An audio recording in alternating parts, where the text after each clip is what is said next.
আমি রাজনীতি পয়সা দিয়ে করি না, পয়সা নিয়ে করি না।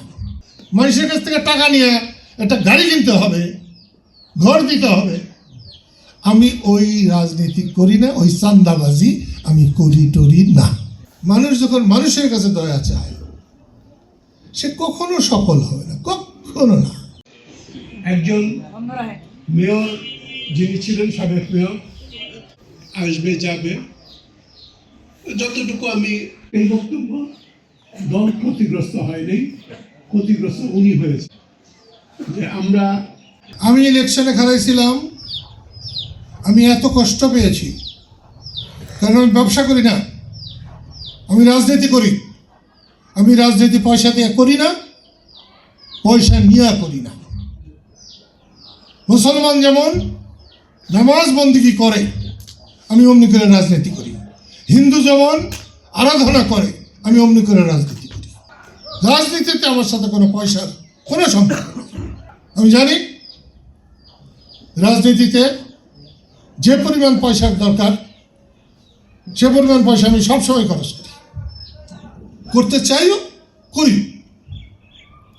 কিন্তু মানুষের কাছ থেকে টাকা নিয়ে বাড়ি বানাইতে হবে, মানুষের কাছ থেকে টাকা নিয়ে একটা গাড়ি কিনতে হবে, ঘর দিতে হবে।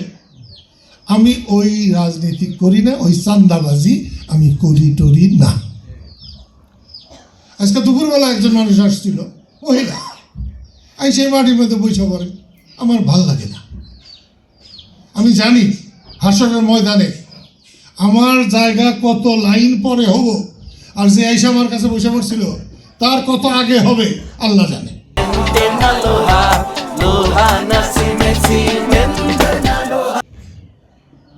কি হয়েছে, তার দুইটা বোধহয় নাতি আছে, তো কোরআন শরীফ কিনে দিতে হবে, তাকে জামা কাপড় নাই, তাকে বাপ পালাইছে। শুনলাম, শোনার পরে আমি তারে বলছি যে আমার কি করতে হবে বলেন। অনেকক্ষণ চুপ করে থাকার পরে আমি বলছি যে আপনাকে 100 টাকা দিলে হবে, 200 টাকা, 500 টাকা। আমি বল না, বলে না।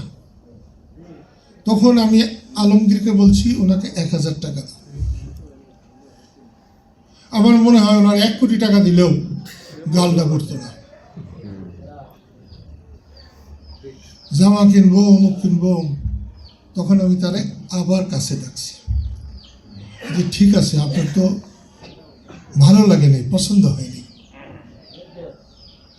ঠিক আছে আপনি যান, আগামী সপ্তাহ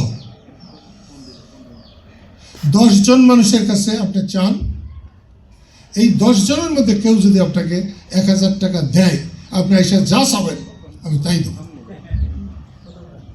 তাও কিন্তু সে খুশি হয়ে যায় নাই।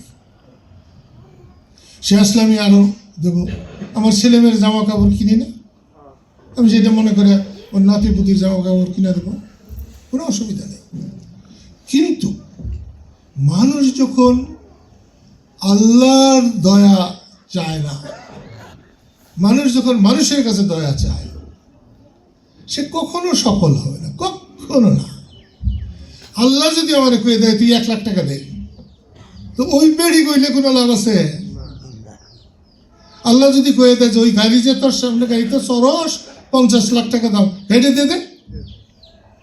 আমি আল্লাহর বান্দা, আল্লাহর গোলাম। আমার কানে খালি আল্লাহর কথা আসলে আমার কাছে ওই গাড়ির কোনো দাম আছে? 4 বছরের দাম। আমার কাছে আল্লাহর দাম আছে, রসুলের দাম।